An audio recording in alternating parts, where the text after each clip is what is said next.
Thanks for checking out this movie review video. So this is for the 2020 film For the Sake of Vicious. It is a Shudder original, and it's coming to Shudder on Thursday, January 6th. And because this film is not on Shudder yet when I'm releasing this review video, it is no spoiler, also just because it's a newer film, because that's how I do it. Now, that said, if you're finding this review after you've watched the film, there will still be extra stuff that you'll understand more because you've actually seen the film. But if you haven't seen the film before, this will serve as a kind of way to help you figure out if you want to watch it or not. Now, I will say this up front. Every film is worth watching at least once just to figure out how you feel about that.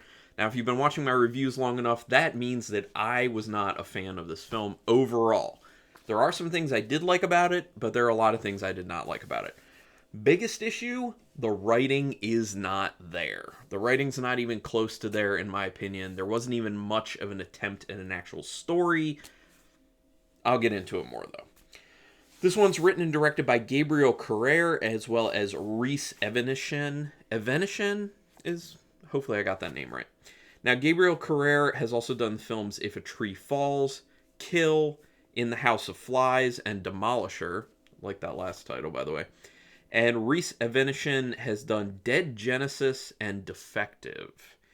So, quick synopsis, basically about a woman who comes home from work and finds that there are two guys in her house in a interesting situation. It appears as something has gone on between these guys of a potentially brutal nature.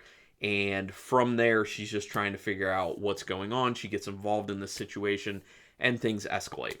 That's as much as I'm going to give because I don't want to give anything away in case you are going to watch the film. So I will say the film shines the most when it gets the craziest. And I'll elaborate more on that without spoilers. The scene before the title makes you want to know the backstory of what's going on, but it's also not super compelling.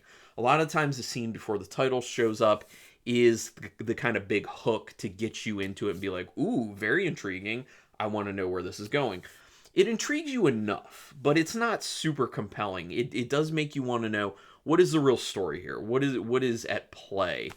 Now, once you end up going through a good portion of the film, probably the first, half hour or so, even before that, you'll start to understand the story's pretty much secondary, and I think the title For the Sake of Vicious is kind of a point of what they were going for with the film. It's kind of more about the action, it's more about the brutality, it's more about the gore than anything. Literally, I would watch this film without caring at all about the story because the story's boring, it's not at all interesting, it's barely there, and at the pace at which things story-wise happen is so freaking slow. It kind of seemed like they were writing the script as the film was being shot. Literally. As far as the story aspect goes. Now, that said, like I said, For the Sake of Vicious, they really did focus a lot on brutality, action, and gore, and that stuff is good. I actually enjoy that aspect of it. So I would say for people who aren't going to care that much about story, like, you can try and get into the story, but it didn't mean much to me. It was very secondary, not well written. I would say for people who are with me on this one, just start at about 40 minutes into the film and go from there. And just know that the story really does not matter. And then enjoy the ride from there on. Just saying. Where it picks up after the title screen kind of seems like we skipped some stuff. Especially because you don't get to know the main female character before being thrust into the bit of intrigue that's here. Speaks to the problem of writing. It literally feels like you're missing things that you should be getting from it. One of the big things is establishing the situation, establishing characters, giving you depth into the characters, understanding who these characters are before anything starts to happen with them, because you need that as an audience member to connect with them, to actually care about them. So when there are these intense moments, you're concerned, at least to some degree. Like, you feel invested in that aspect. The way this is written, you don't really care about the characters. They're very much paper thin, and it really presents a situation where as things happen, you're just kind of like, I'm just watching things happen, not caring how this unfolds. I don't care who dies, I don't care who lives, in my opinion. This is how I experienced it. Because they're not rich characters, because every single character is just there serving some sort of purpose, and it feels that way. It doesn't feel like they're real people at all, especially with the way they interact with each other. The interactions are not good either. The music is pretty minimal, but not in a good way. You expect more to fill the silence until later in the film where it's actually done well. The silence is bad in the beginning of the film because that's where you kind of want, a little bit of background music to kind of fill the silence as the characters wait for each other to talk at certain times. It literally feels like that's what's going on. And that's not an acting situation. That is a how it was shot, how it was cut, script situation. I thought the acting was actually pretty solid, especially when the crazy stuff happens. And those are the more demanding moments of it. But yeah, the silence is used quite well towards the end of the film where there are some kind of intense moments. And I always love that when you kind of like drop the music when there's something crazy or intense going on, because then people are kind of, left to their own devices as to how do I need to feel about this. And it can help with, upping tension, but also like scares. So I like that later on, but early on it does not work very well. Another thing about the actual score itself is that a lot of the music is very over the top when it's used. There's no like normal everyday music in this, which is weird because you usually have that to some degree in films. It's just the intense, like cranked up to 11 stuff. So whenever that's kicking in, it's beating you over the head. It's too much. It's screaming at you. I don't like it. I think they could have done a lot more there, and it's just pretty lacking in my opinion. Character interactions and dialogue seem oddly paced and like people are waiting for each other to talk, which I kind of talked about a little bit earlier. The dialogue's not really well done. Characters don't really make decisions, and this isn't in every instance, but there are a lot of decisions that are made by characters and things that characters say and ways they act where you're just like, this doesn't seem realistic for this situation at all. Because it's not set in some sort of like alternate universe or a universe with its own rules. It's set in like a real life situation. So it doesn't seem real at all. It kind of feels like the story is being worked on by the writer as it progresses because it's too slow and too meandering. Yes, it meanders very much so, which gets to another thing about it, which is it seems stretched for time. Now, with credits and everything, the runtime is like an hour and 21 minutes.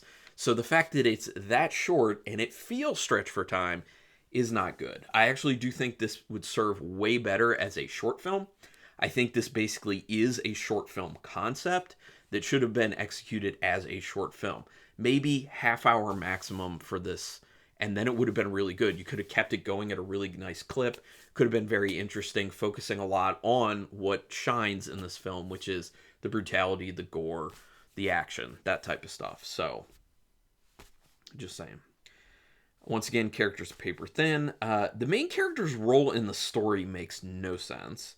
It's very random, and she's written purely for convenience. It's one of those things where you can feel it and you can see it in scripting within films if a character is doing or saying things just to move the story where the writer wants, not because it makes sense for the character or for what's going on in the situation. And that's really at play here, especially with the main female character, which sucks because it would have been nice to have a richly written character, just one within this film to kind of connect with. And being the main character, that is who you are supposed to connect with, and I can tell that from how the film ends. Not going to spoil anything there, but you're supposed to feel invested in this particular character at least, and it just doesn't happen. It just doesn't happen. Like I said, the acting is not bad. The acting is pretty solid. Kudos to the actors. They did what they were supposed to do, in my opinion. They just didn't have a great script to work with. There are some scenes of brutality that are done pretty well. Like I said, the gore is nice. So for people who really just are looking for that, looking for the action, gore, brutality, like I said, just go to like 40 minutes into the film and watch from there. So you can, it's about half the film you get that will give you some stuff to enjoy. Already talked about the music. Oh, I will say this. Big kudos to them for knowing when to go ahead and use handheld camera versus tripod. This is an issue that happens with a lot of these kind of more independent films, low budget films, where they'll just use like handheld camera the whole time, and it drives you nuts because even when it's just like a stationary shot on someone in a totally, serene situation, the camera's like moving too much. They don't do that here. They knew exactly what they were doing as far as the camera work. They use kind of like a handheld, shakier camera when there are more intense moments, which is definitely appropriate. And then they use a tripod when they need to just have like a shot of someone head on when nothing super crazy is happening. So kudos to them for doing that, because that's a trap that a lot of people kind of fall into, unfortunately. Very much stretched for time, like I said. Seems like a short film concept. In the end, skip to the 40-minute mark because the story doesn't matter at all. And I assume the title is a statement on the purpose of this film itself. It really is a situation where the individuals who ended up writing the script were kind of way better suited for other jobs. Like, I know one of the writers was an editor for this, which the editing was pretty solid. One of them was the director for this primarily, and the directing was solid. The cinematography was solid. The acting was solid. It's just the script is not at all there, and it feels stretched for time, which is one of the biggest things that really ticks me off with movies. If it feels stretched for time, it is stretched for time, and you need to edit it down, even if that means it's going to be a shorter film. If it's 45 minutes, if it's just an hour, whatever. I say this all the time. The film Host, 58 minutes. It needed to be 58 minutes to tell the story effectively. That's what they did. They weren't worried about stretching it. That film would be terrible if you add an extra half an hour to it. Know when to say you don't need to hit that mark for time. Just saying. Anyway, out of 5 stars with half stars in play, I can't give this more than 1.5 stars. I'm giving it that 1.5 stars because of what they did do well, but there's so much lacking on this that I did not enjoy it really. But I know there will be people who do enjoy it, and I'm glad for that. There should always be fans of films out there.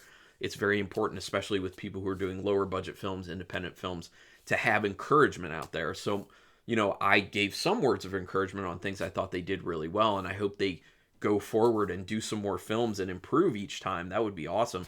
But I also hope they still have fans of this particular film to give them good feedback and keep them motivated to keep doing film, because there's good stuff there. But let me know in the comments your opinion on this if you've seen it. Do you love it? Do you hate it? Are you in between? And are there things that you think I may be missing that I should have kind of brought up or wasn't really thinking about? So let's talk about that. Also, do me a quick favor, hit subscribe if you haven't already. That is your way to repay me if you like this video or any video I've ever done. It literally keeps me motivated. It is quick, painless, costs you $0. And yeah, it's your way to thank me. So I would appreciate that. You can also hit the notification bell button, which would also be awesome. Then you'll know when I'm putting up new videos. But regardless, I really thank you for taking your time to watch this. And until next time, keep it brutal.